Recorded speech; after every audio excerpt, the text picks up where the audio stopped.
नमस्कार दोस्तों, स्टोरीवाज चैनल में फिर से एक बार आपका हार्दिक स्वागत है। आज हम जानेंगे भगवान शिव और महाकाली के बीच जो युद्ध हुआ था उसके बाद क्या हुआ। दोस्तों, भगवती की 10 महाविद्याओं में से एक है महाकाली, जिनके काले और डरावने रूप की उत्पत्ति राक्षसों का नाश करने के लिए हुई थी। यह एकमात्र ऐसी शक्ति है जिनसे स्वयं काल भी भय खाता है। उनका क्रोध इतना विकराल रूप ले लेता है कि संपूर्ण संसार की शक्तियाँ मिलकर भी उनके गुस्से पर काबू नहीं पा सकती। उनके इस क्रोध को रोकने के लिए स्वयं उनके पति भगवान शंकर उनके चरणों में आकर लेट गए थे।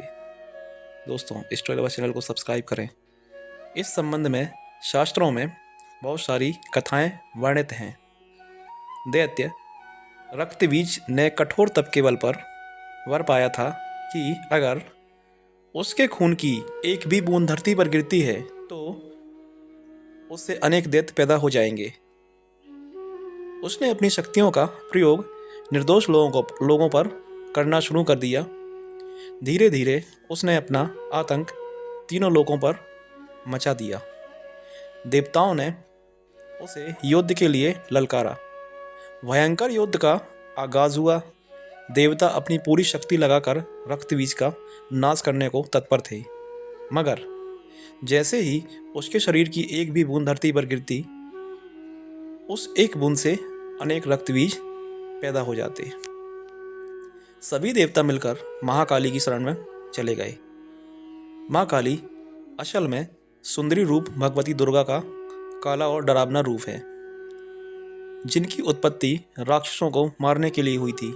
महाकाली ने देवताओं की रक्षा के लिए विकराल रूप धारण कर युद्ध भूमि में प्रवेश किया। माँ काली की प्रतिमा देखें तो देखा जा सकता है कि वे विकराल माँ काली का रूप है, जिनके हाथ में खप्पर है, लहू टपकता है तो गले में खोपड़ियों की माला है। मगर माँ काली की आंखें और हृदय से अपने भक्तों के लिए प्रेम की गंगा बहती है।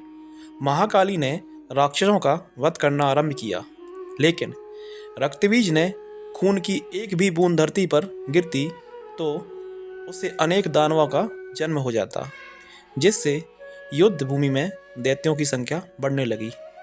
तब माँ ने अपनी जीवा का विस्तार किया। दानवों का एक खून धरती पर गिरने की बजाय उनकी जीवा पर गिरने लगा। वे लाशों के ढेर लगाती गईं और उनका खून पीने लगीं। इस तरह महाकाली ने रक्तबीज का वध किया, लेकिन तब तक महाकाली का गुस्सा इतना विकराल रूप ले चुका था कि उनको शांत करना ज़रूरी था, मगर हर कोई उनके पास जाने से भी डर रहा था। तब सभी देवता भगवान शिव के पास गए और महाकाली को शांत करने के लिए प्रार्थना करने लगे। भगवान शिव ने उनको बहुत प्रकार से शांत करने की कोशिश की। जब सभी प्रयास विफल हो गए तो वे उनके मार्ग में लेट गए। जब उनके चरण भगवान शिव पर पड़े तो वे एकदम से ठिठक गईं और उनका क्रोध शांत हो गया। धन्यवाद दोस्तों।